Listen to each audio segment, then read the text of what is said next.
Hello, I'm Dr. Glenn L. Thompson, Professor Emeritus at Asia Lutheran Seminary. In the previous episode, we described the birth and first years of a child. Infant mortality was a very real fact of life until modern times, and as many as 50% of children may never have survived to adulthood. When the psalmist in Psalm 127 wrote that children were like arrows in the hands of a warrior, he seems to have been talking about the frequent births in a family. And when in the next verse he says, "Blessed is the man whose quiver is full of them," he's implying that often the family does not see the blessing of their children growing to adulthood. Children who survived their early years took the next step towards adulthood about the age of 12.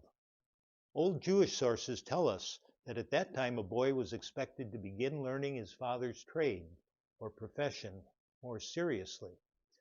Also, parents began teaching their children the more exact observances of worshiping and fasting at that age.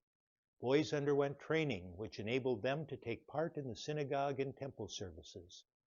These customs may be reflected in Luke chapter 2 and its story of the 12-year-old Jesus traveling to Jerusalem with his parents and discussing the scriptures with men in the temple.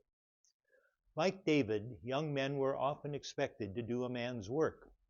In David's case, he was watching the flocks of sheep that belonged to his family and chasing away lions and bears.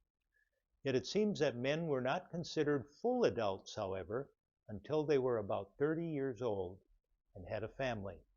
By that time, they were expected not only to have been married for many years, but to have been fully trained in a trade, usually that of their father, and supporting their own family, not living at home any longer.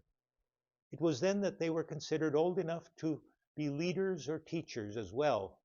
This may well have been the reason that Jesus waited until he was about 30 years old before he began his formal ministry.